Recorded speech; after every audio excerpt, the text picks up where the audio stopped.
अभी शोर सा कैसा था, वीरों में छेड़छाड़ क्यों है।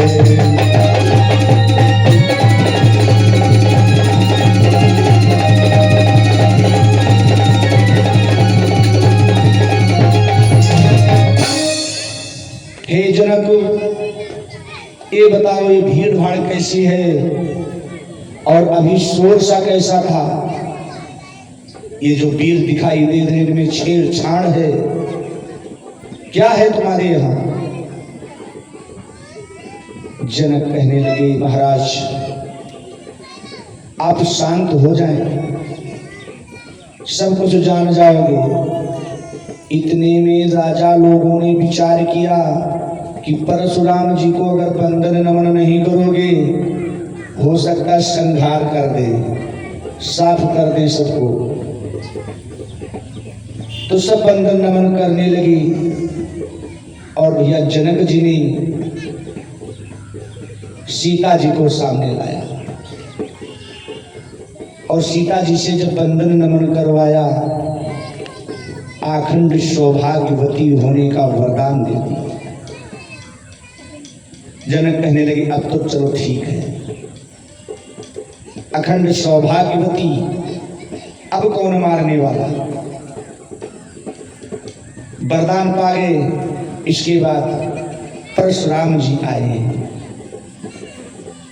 विश्वामित्र के सामने जब खड़े हुए और विश्वामित्र राम लक्ष्मण को खड़ा किया और कहा वत्स भगवान का बंधन करो, परशुराम जी का बंधन करो।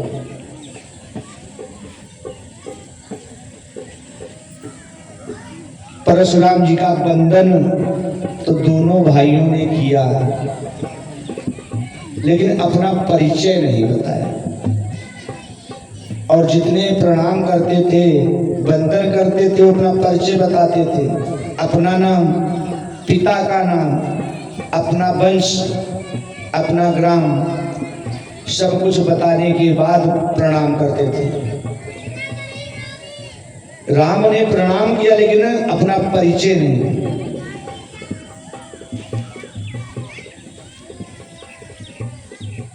लक्ष्मण परशुराम कहने लगे तुम दोनों ने अपना परिचय नहीं बताया। राम कहने लगे आप तो भगवान हैं और भगवान है तो अपने दास को तो जानते होंगे, क्या बताऊं।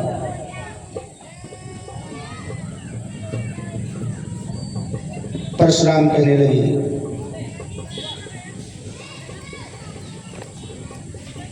कि किसने ऐसा अपराध किया। ये दो खंडों में पड़ा है,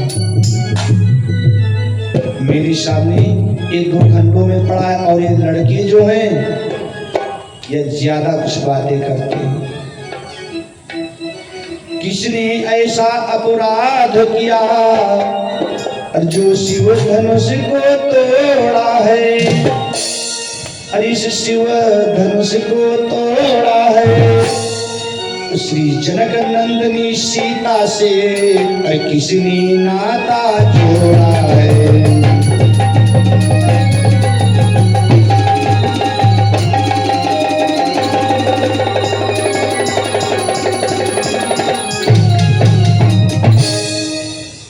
ये किसने इस खंडन कर दिया इस धनुहा का, और सीता से किसने नाता जोड़ लिया।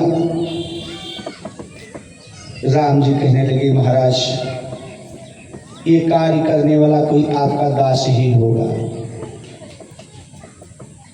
किसी धनुष तोड़ने वाला भी अरे कोई शिव प्यारा ही होगा। और जिसने ऐसा अपराध किया वो दास तुम्हारा ही होगा।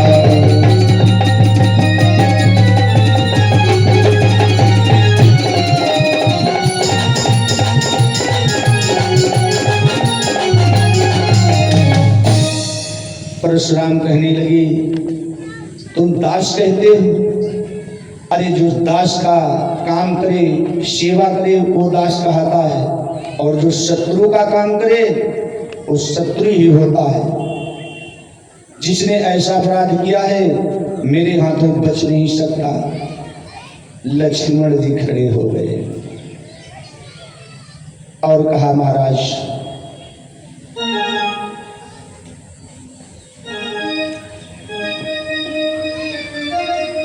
लक्ष्मण कहने लगे, सुनो कि अच्छा अपराधी मैं ही सही, शिव धनुष हमी ने तोड़ा है, शिव धनुष हमी ने तोड़ा है, जो चाहे सो करे आपो, शिव धनुष हमी ने तोड़ा है।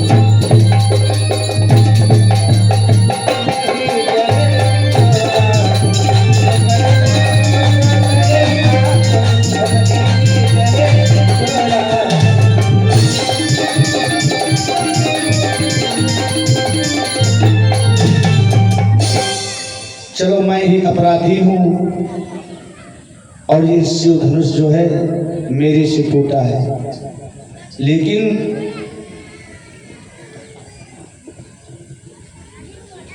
भैया को आप दोषी ठहरा रहे हैं, क्योंकि भैया ने पहले बोल दिया कि जो ज्यादा मीठा होता है वो अपनी नाश कराता है, मीठे गन्ने को देखो तो उल्लू में पेरा जाता है।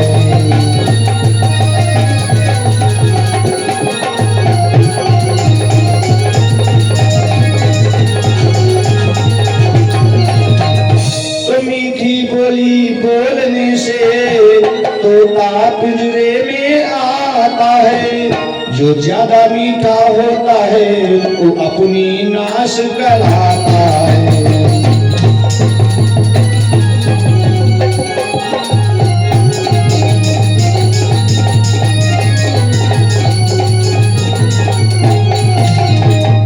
भैया ने मीठे वचन कहे, इसलिए क्रोध चढ़ आया है, इसलिए क्रोध चढ़ आया है, सबसे पहले यह बोल उठे, इसलिए चोर कहलाया है।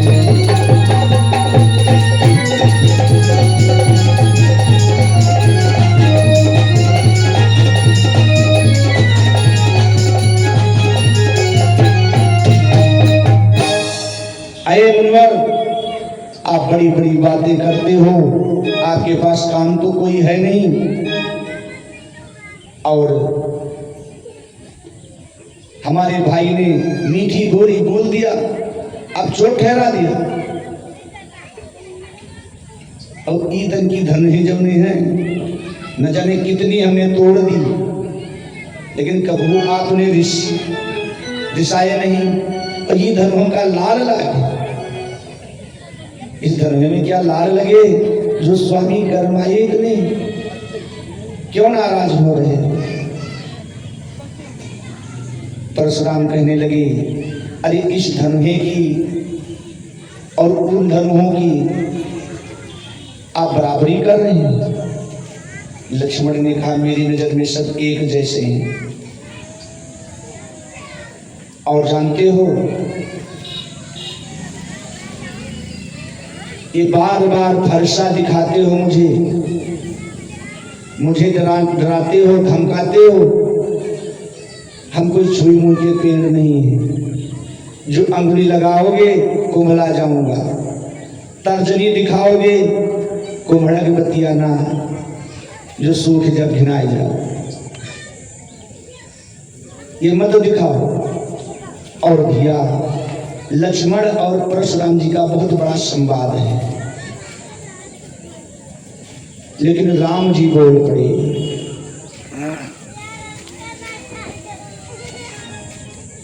राम जी कहने लगे कि मैं जितना नवता जाता हूं उतना आप ऊपर बढ़ते जा रहे हैं, और जानते हो अगर बिगड़ जाएं हम कहीं तो अनर्थ हो नाथ, क्षत्रिय कुल में जन्म है और धनुष बाण है हाथ। रामचंद्र जी ने जब ऐसे वचन कहा, परशुराम समझ गए जब समझ गए कि ये कोई महान विभूति है, और भैया अंत में परशुराम जी ने कहा कि राम रमापति कर धन लेहु,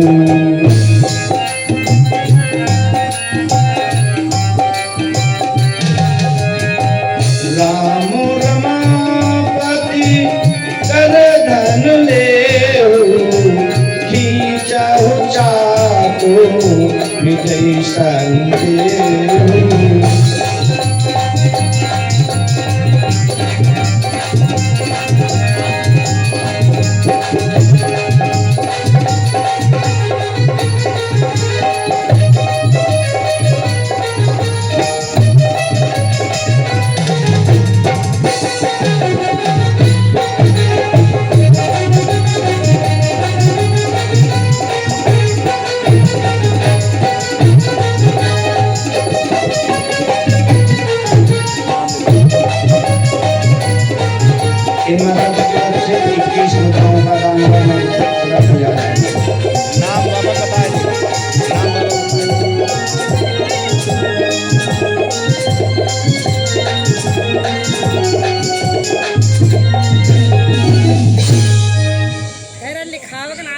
अच्छा, पन्नी घुरान कस्तूरी लाल। ठीक, पन्नी लाल कौन लाल? कस्तूरी नाम है भूल गए। कस्तूरी लाल भैया, ये कस्तूरी लाल जी की तरफ से 21 मुद्राओं का दान हुआ है। माँ लक्ष्मी सदा भंडार भरती रहे। प्रेम से बोल सच्चिदानंद भगवान की। परशुराम जी ने कहा रमापति का धनुष, विष्णु धनुष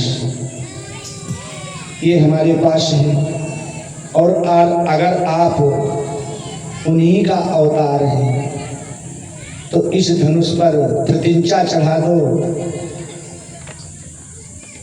मैं समझ जाऊंगा कि आपका अवतार हो चुका है, मेरा संदेह खत्म हो जाएगा। राम जी ने प्रतिज्ञा चढ़ा करके बाण का संधान कर दिया।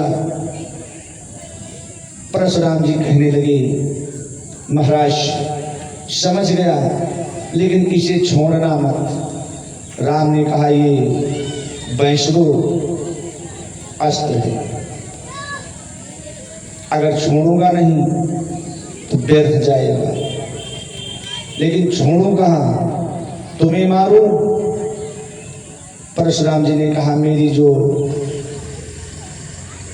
शक्तियां हैं, जो मेरा तपोबल है, इसे नष्ट कर दो, इसे पूर्व दिशा में छोड़कर मुझे अभय कर दो, और आने जाने की शक्ति मेरे पास बनी रहे, और भगवान कुछ नहीं चाहिए। इस प्रकार से भगवान राम का वंदन करते हुए परशुराम जी महेंद्र पर्वत पर चले गए। इधर राजा जो लड़ झगड़ रहे थे वो अपने अपने घर को भागने लगे कि जब परशुराम जी से क्रोधी बलशाली इस बच्चे से क्षमा मांग करके चले गए, तो हमारी आपकी क्या औकात है जो इस लड़के से जीत जाएंगे। सब वापस जाने लगे, और इसके बाद शतानंद ने आदेश दिया वरमाल का। वरमाल में 1 घंटा लगेगा, और समय काफी हो चुका है। अब रात्रि के बेला में वरमाल होगा, और वरमाल के पश्चात वैदिक रीति से अयोध्या से बारात आएगी, और एक नहीं 4-4 पुत्रों का और 4-4 पुत्रियों का विवाह संपन्न होगा।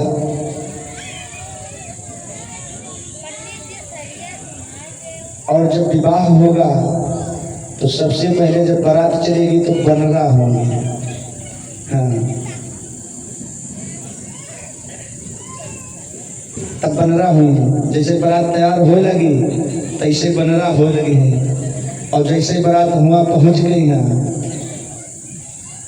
बिहाव हो लगी तैसे हो लगी आकर की अरिया जो बाबू। हाँ सब हुई बहुत कुछ हुई और बिहावो हुई। अरे बहुत कुछ होना है। पुजारी जी आरती जला लो, समय ज्यादा हो चुका है। अरे सरिया भैया सुनाई दो जी का दे और हमारा विचार है समय ज्यादा है। शाम सुनो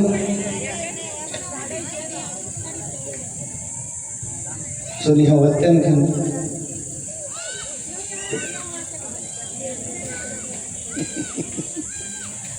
सुनाई दो भैया सुनाई दो यार बोल दे।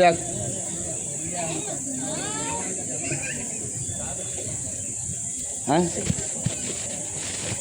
बोल दो सुनैया है तो भैया सुनाएंगे।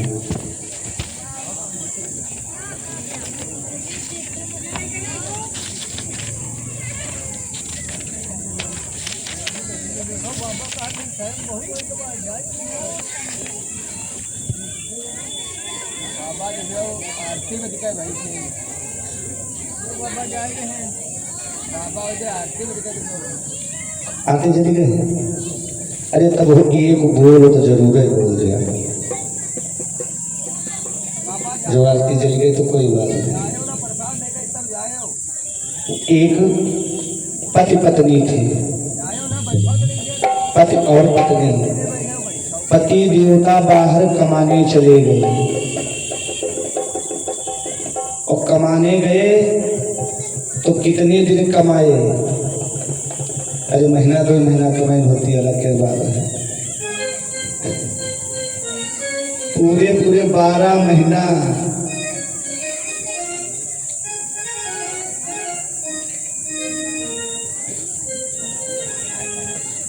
और वही के बाद जब वापस घर का भैया आए तो घर का आने पर आज उनकी पत्नी क्या कहती है पति देव से कि सोमोरे रामा इमली के चिकने पात सोमोरे रामा इमली के चिकने पात।